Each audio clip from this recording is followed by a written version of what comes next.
I have a confession to make. I'm not only a weeaboo, I'm also a Koreaboo. Okay, that is a bit of an exaggeration. I do enjoy reading a webtoon every now and then though. The subject of this video is actually the main character of the webtoon that really just got me started with webtoons in the first place. The series that is the center of today's video is none other than Tower of God. Now I am going to go out on a limb here and say that the majority of my viewers probably don't know much about Tower of God. And if they do know about it, I reckon that their knowledge stems from the recent anime release that covers the very beginning of the series. But the anime just covers less than, I don't know, 5% of the actual webtoon if I had to just guess a percentage on the spot. I am mostly caught up on the actual webtoon and I really wanted to try to make a video on the main character of Tower of God tackling the Dragon Ball universe. But I do have to say that this video will probably be a massive pain in the ass to make. As much as I like Tower of God as a series, it is kind of a giant mess which requires a lot more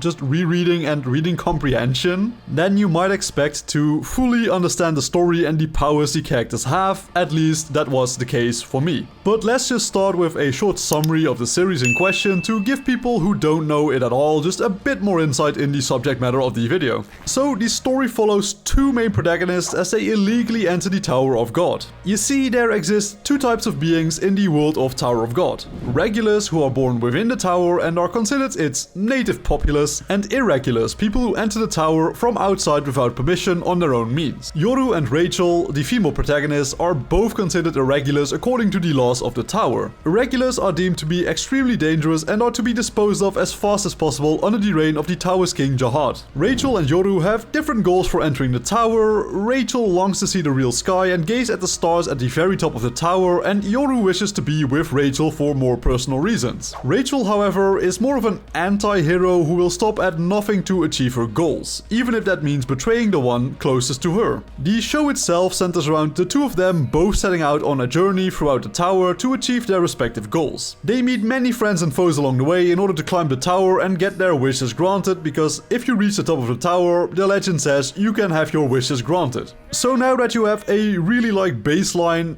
bit of context regarding the Tower of God series, let's start talking about the featured hero for today's video. Yoru, also called the 25th Knight or Bam, is the main character we follow the most in Tower of God. As stated earlier, he is an irregular who displays incredible powers not at all common in the tower itself. But I can already hear you asking, what are these powers? And that is where this video becomes a bit of a tricky mess. Tower of God has one of the most complicated, complex power systems I have personally encountered in any real type of media. The main form of power that is used in the tower is so-called Shinsu, also called the divine water of the gods. Shinsu is a type of energy that is present everywhere within the tower itself, and both regulars and irregulars are capable of manipulating it to do all kinds of crazy stuff. Some people can directly manipulate Shinsu and are called wave controllers, whilst others who are less good at manipulating it directly use items such as Shinsu bombs or ignition weapons to supplement that weakness. Even though Yoru knew absolutely nothing about Shinsu due to being from outside of the tower, he quickly showed to be a prodigy of unknown levels and even being seemingly loved by the very Shinsu itself. A ranker called Ren even went as far as calling Yoru the most talented regular of all time. Quick information bit, all people who first enter the tower's lowest floors are called regulars. They can take a difficult sort of exam to become classified as a ranker and be move up in the tier list of the actual tower itself. It's pretty similar to the way the Hunter exam is set up in Hunter x Hunter.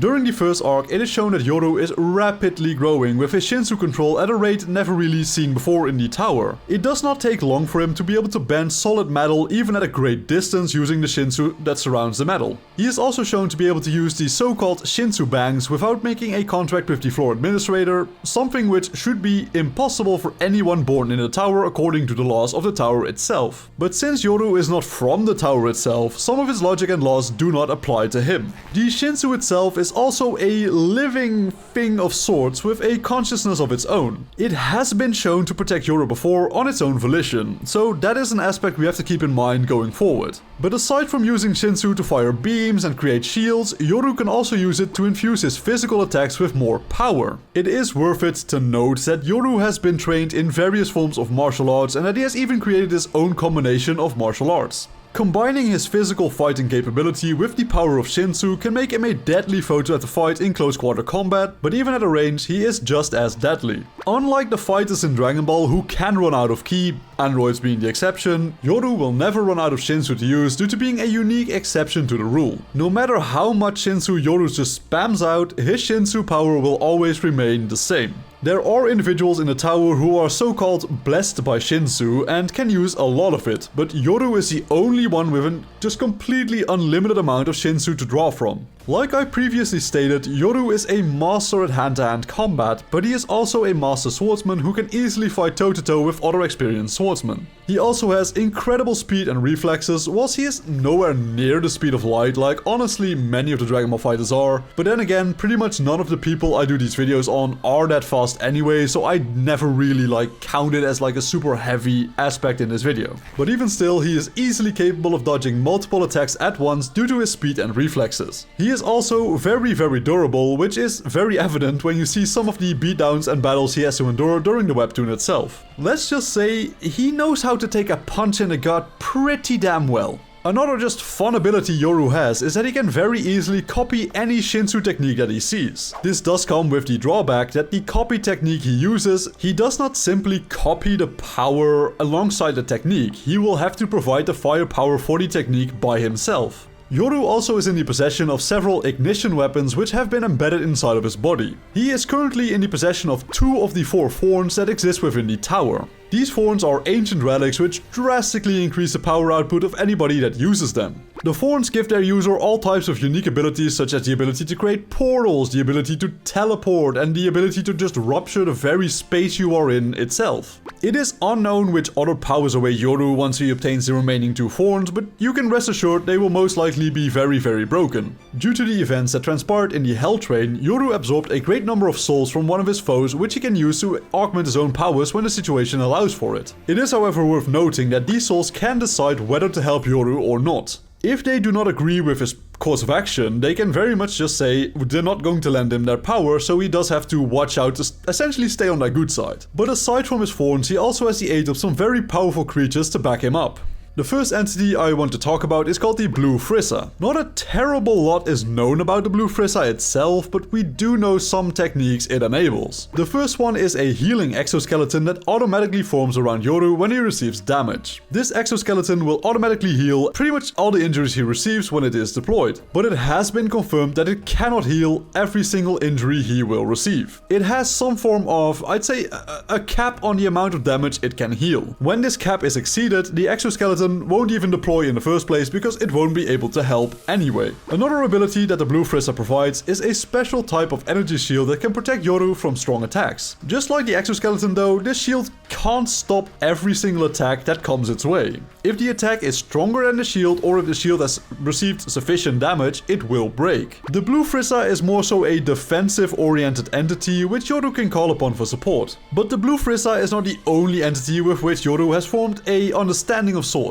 During his travels, he was also able to obtain the power of the Red Frieza by defeating Helljo in combat. The Red Frieza is the counterpart of the Blue Frieza. Shocking. And so logically, it focuses around offense instead of defense. Yoru can manifest the Red Frieza as a red monster-like sword. This sword is capable of cutting through powerful barriers, but to follow the trend set by previous powers, it is not without limits. Enemies which just vastly outpower Yoru too much will be able to block this attack with relative ease. The final entity with which Yoru has a contract of sort is the Leviathan. This creature can help Yoru with controlling and empowering his various Shinsu techniques. The Leviathan alongside the 2 Friezas act as, let's say, empowering batteries that greatly increase the overall power of Yoru to tremendous levels. And the last real power up I want to cover here is his so-called Revolution. In this state, Yoru is always using the power of the forms and all of his stats greatly increase in potency. Now, all of that was a whole lot to take in, I get it. But the reality is that I missed a lot of other just smaller powers Yoru has.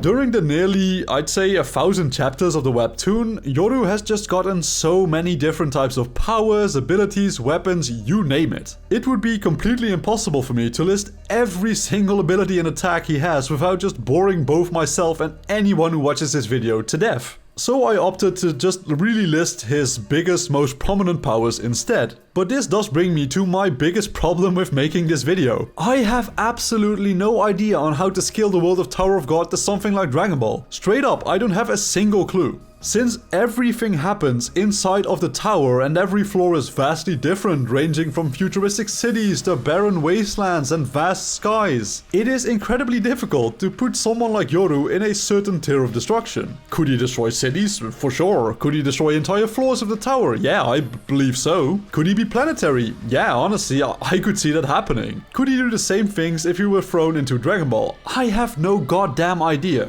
The lack of comparable aspects between the world of Dragon Ball and the world of Tower of God just makes this such a pain in my ass to do. I think I would be comfortable with placing the current Yoru at around the likes of second form Frieza, maybe? But I could be completely off with that one, like I don't really have a single clue, to be honest. I mean, there is the fact that Shinsu, which is by far Yoru's biggest source of power, does not exist in Dragon Ball. Now, personally, I am inclined to just make him be able to use Shinsu regardless, because removing the main part of his powers would just be incredibly boring, but the argument does exist. There is also the fact that many of the abilities people in Tower of God have would make no sense at all in Dragon Ball. It is not often that I find a piece of media that is so incompatible and difficult to scale to something like Dragon Ball. Generally, it is never too difficult to get a decent enough comparison between the two series established, but with Tower of God, I feel like I am just lacking some crucial information I need to do this properly. For example, I have no clue how durable the tower itself even is. During the fights Yoru is in, entire floors of the tower just get completely decimated, but how durable is a floor? Is it like a regular building? Is it like its own world? Is it like a universe? I don't have an answer for you. Depending on how strong the tower is, the results of a video like this one would drastically change. Personally, like I said, I would rank Yoru at around second form Frieza at a lower, more realistic level, but honestly his limits are really endless. You could probably convince me he could beat Boo if you make the argument sound enticing enough, but I am very curious about what you guys think. Do you guys think Yoru would be able to beat the entire Dragon Ball verse?